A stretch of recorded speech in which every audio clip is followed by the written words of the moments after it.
کیا میرا سوال یہ ہے کہ کیا فرانس کے ایمبیسڈر کو واپس بھیجنا فرانس میں اور ان سے سارے تعلقات توڑ دینا، کیا اس سے یہ رک جائے گا؟ کیا اس سے کیا تو کوئی گارنٹی ہے کہ اس کے بعد ان کی شان میں کوئی گستاخی نہیں کرے گا؟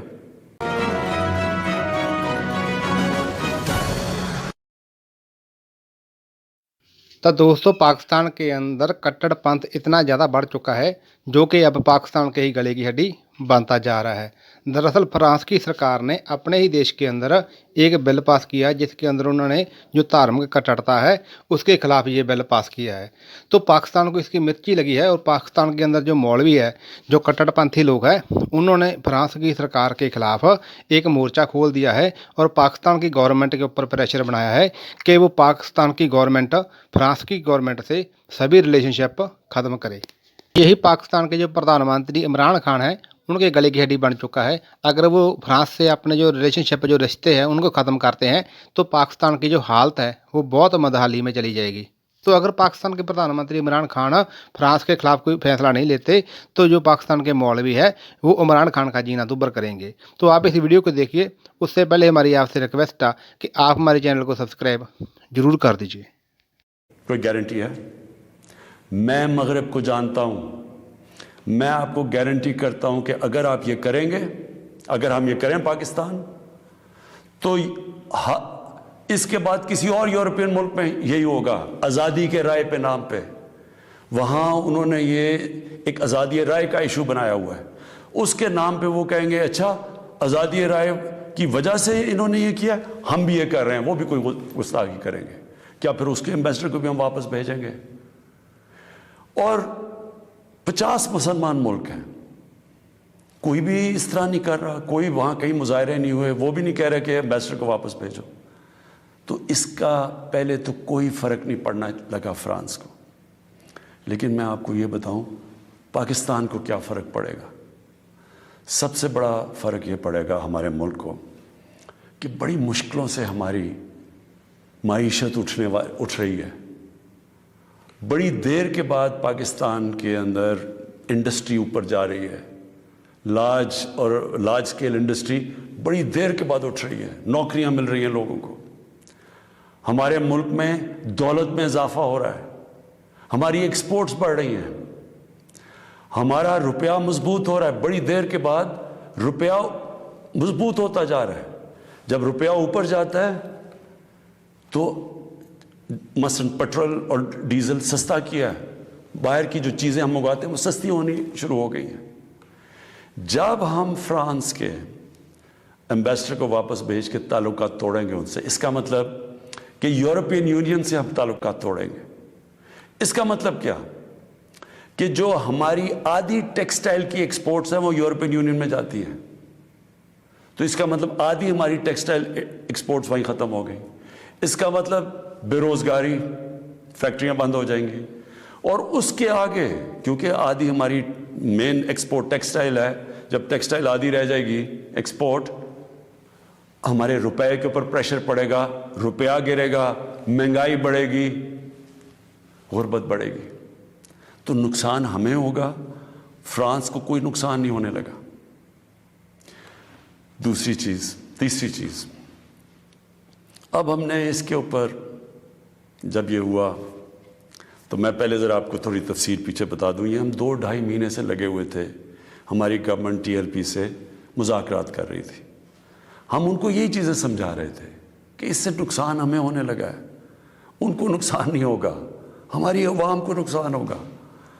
مذاکرات چلتے جا رہے تھے، انہوں نے کہا جی اسمبلی میں رکھو، اور اسمبلی جو فیصلہ کرتی ہے، ہم نے فیصلہ کیا ٹھیک ہے ہم اسمبلی میں یہ رکھتے ہیں، لیکن ہم پھر دیکھنا شروع کیا کہ ان کی موبلائزیشن نیچے ہو رہی ہے، ان کی تیاریاں ہو رہی ہیں اسلام آباد آنے کے لیے۔ ایک طرف مذاکرات چل رہے ہیں، ایک طرف اسلام آباد آنے کی تیاریاں ہیں۔ پھر ابھی مذاکرات چل رہے ہیں اور ہم نے یہ فیصلہ کیا ہوا تھا کہ ہم اسمبلی میں رکھیں گے اس ایشو کو، تو پتہ چلا کہ انہوں نے پہلے اناؤنس کر دیا کہ جی اب تو فرانس کا اگر ایمبیسڈر آپ واپس نہیں بھیجیں گے تو ہم سارے اسلام آباد میں دھرنا دیں گے۔ تو یہ اس کے بعد یہ ہماری بات چیت ٹوٹی، اس کے بعد پھر یہ اریسٹ ہوئے۔ اب میں صرف آپ کو بتانا چاہتا ہوں کہ اس سے اب تک ہوا کیا ہے ہمارے ملک میں. ذرا دیکھ لیں کہ ہم نے اپنے آپ کو کتنا نقصان پہنچایا.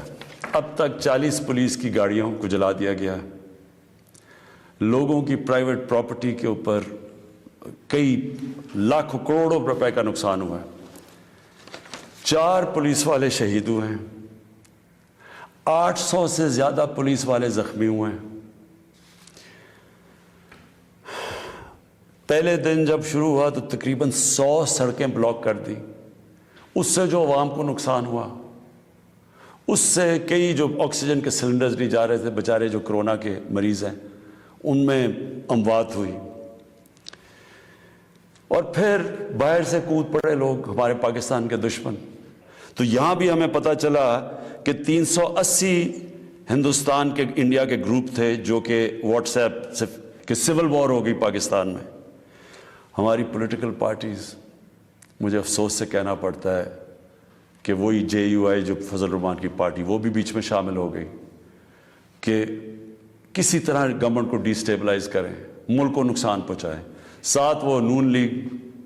اب ان سے میں پوچھتا ہوں کہ جب یہ سلمان رشدی نے کتاب لکھی تھی تو نواز شریف تو پہلی دفعہ پرائم منسٹر بنے تھے, کتنی انہوں نے سٹیٹمنٹس دی تھی, کتنی دفعہ انہوں نے کسی فورم میں کہا تھا کہ اس نے بڑا غلط کام کیا, مسلمانوں کے دلوں کو تکلیف پہنچائی ہے. کتنی دفعہ کسی بھی مسلمان ہیڈ آف اسٹیٹ نے کسی انٹرنیشنل فورم پہ اس پہ بات کی تھی, تو آج ان کے ساتھ مل گئے ہیں صرف انتشار پھیلانے کے لیے. دیکھیں, اب یہ میں نے آپ کو بتایا کہ ایک اپروچ ہے کہ اپنے ملک میں مظاہرے کرو, اپنے ملک کو نقصان کرو, کوئی فرق نہیں پڑتا فرانس کو, اچھا ایمبیسڈر واپس بھیج دو, کوئی فرق نہیں پڑتا. اب یہ سنیں کہ میری اپروچ کیا ہے. مقصد تو ہمارا ایک ہی ہے. ہم کیا چاہتے ہیں کہ ہم یہ چاہتے ہیں کہ یہ جو ہر تھوڑے سالوں کے بعد ہمارے دلوں کو تکلیف پہنچائی جاتی ہے, اس کی دوسری اپروچ کیا ہے, یہ اب سنیں میری اپروچ کیا ہے. دیکھیں, میں پھر سے آپ کو بتاتا ہوں, مغرب کو میں سب سے بہتر سمجھتا ہوں, میری بڑی زندگی گزری ہے وہاں, میں ان کی سوچ کو جانتا ہوں. دیکھیں, سب سے پہلے جو کوشش کرنی چاہیے, جو ہم نے کی ہے, اور میں ابھی بتاتا ہوں ہم نے کیا کیا کوشش کی ہے.